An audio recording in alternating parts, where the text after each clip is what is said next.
ito po yung latag natin. Mapapansin natin yung mga anilyo na to, may mga sariling space po ito. Base sa framing, structural. So, magkaiba yung space dito, mayroong 5 cm. 15 cm yung wrist niya sa part ng mid-span siya. Kaso nga lang, kung mapapansin natin dito, dikit-dikit pa rin siya. Naging 10 cm yung space po natin dito dahil mapapansin natin, nandito yung splicing po natin, yung dugtungan sa main bar, 16 mm. Ayan. So yun yung dugtungan po natin, yan, mapapansin natin. Lahat ng mga dugtungan ay 10 cm lang yung pinaka-space niya. Kaya halos nagkasalubong ngayon 10 cm yung space.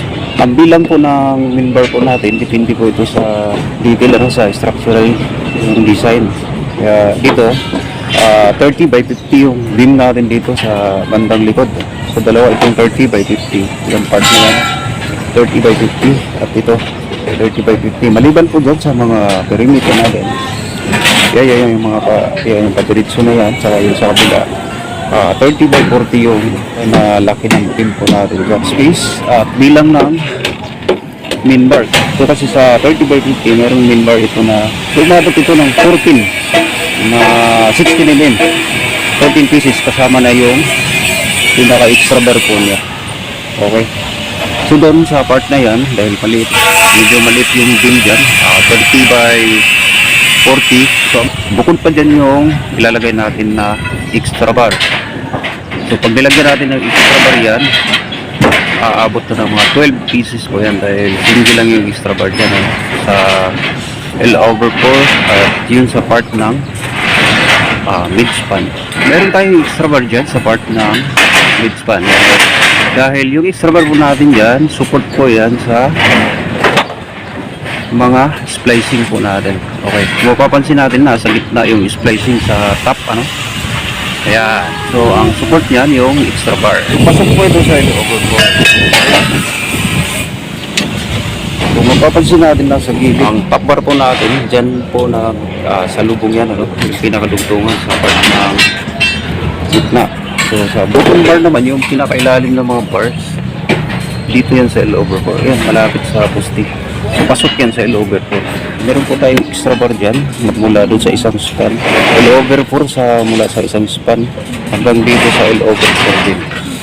So magsasalubong yan sa yung mid-span po natin na extra bars. Yun yung pinaka-support dito sa dugtungan natin, yung extra bar. Okay, wala pa kasi extra bar dahil hindi magpapakita.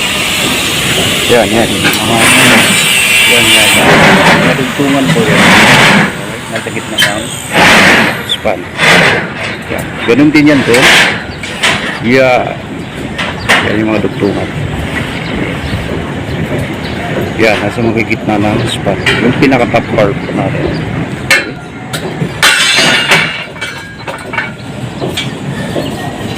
So makapansin natin, nauna yung runner bago yan. Medyo may mga kadikit dito na konti dahil sa main bar na complete masyado yung main bar sa poste. Okay. Intersection o tinatawag na confinement, meron din yan. Bali apat na stirrup. Yan, naka-space din yan. So nasa mga 7 cm na lang yung pinaka-space niya. Okay. Yan o.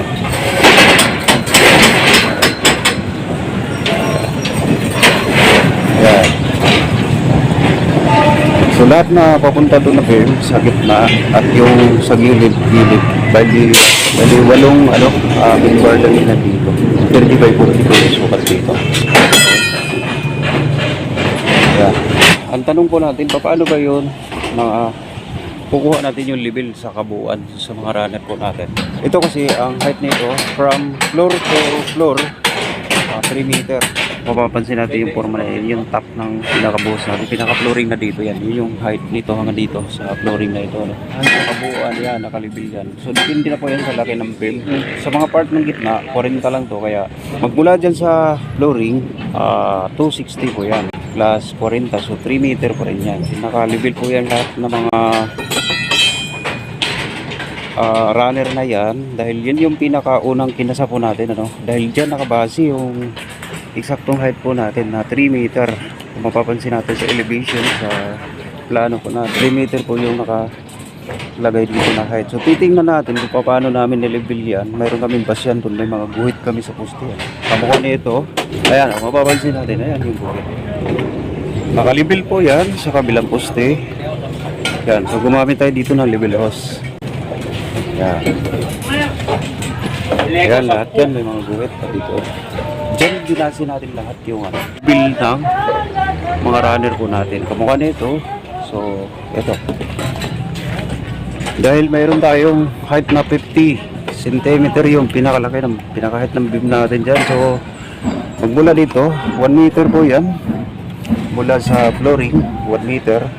So, nagsusukat na lang tayo ng 150. Yan yung top na runner po natin.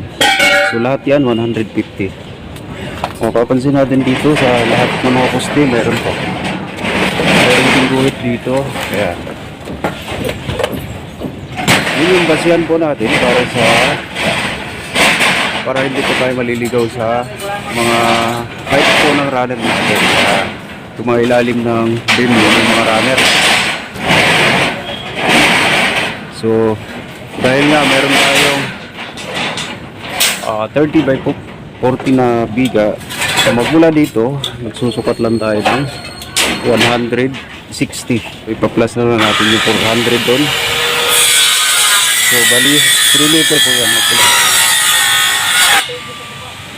Okay. So, lahat yan may mga guhit. So, lahat ito, 40 yung pinaka-height ng beam, pinakalaki ng beam po natin. So, dyan sa 40, kasama na po yung kapal nung slab na 12 cm yung kapal po ng slab. So, kasama na yan. Kaya lahat yan may guhit. So, yun, lahat na yan, nakabase po yan dito sa level po natin, reference natin sa elevation. Okay? Para hindi po tayo maliligaw. Yan. Levelado po yan. So, sukat lang ng sukat yung mga karpintero din. Mula dito sa mga guhit natin. Kaya hindi na sila nagli-level. Isang levelan lang to. Isang reference lang lahat to sa elevation po natin. Kaya yung guhit. Yan. Puro sukat na lang din. 160. Kaya yun lang dalawang 30 by 50 doon sa part ng likod. Saka yung sa pangalawang beam. Yun lang yung 30 by 50. So lahat yan 30 by 40. At yung dito sa gitna 25 by 40. So meron tayong support beam dito sa hagdanan. Ito 20 by 30. So suporta lang naman ito. Kamukha nito sa pinaka-hallway ko. So, lahat yan nakabase dito sa reference po natin sa elevation. Ayan. So, 3 meter. So, from floor to floor. Ito na yung natin. Paglalatagan ng steel deck. Ito.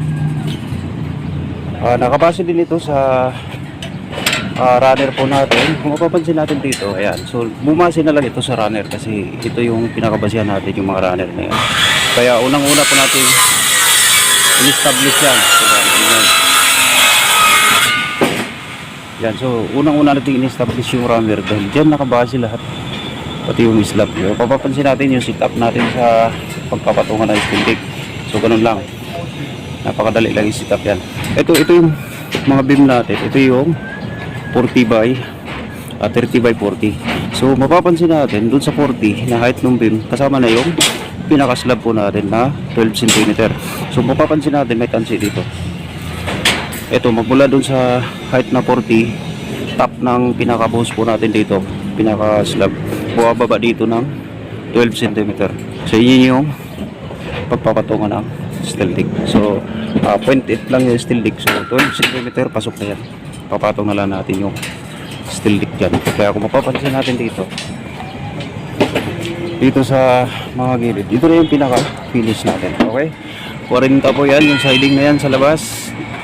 Kaya yun, mapapansin natin nakababa yung pagpapatungan po natin yung steel deck. Okay? Kaya nakababa siya dahil sa binawas na natin yung 12 cm na pinakakapal ng buhos po natin dito sa slab. Kaya, so, ganoon lang yung setup natin. So, madali na lang tutukuran ng mga soaring jack yan kapag na-priming na lahat. Yun yung pinaka tukod natin sa ilalim, soaring jack.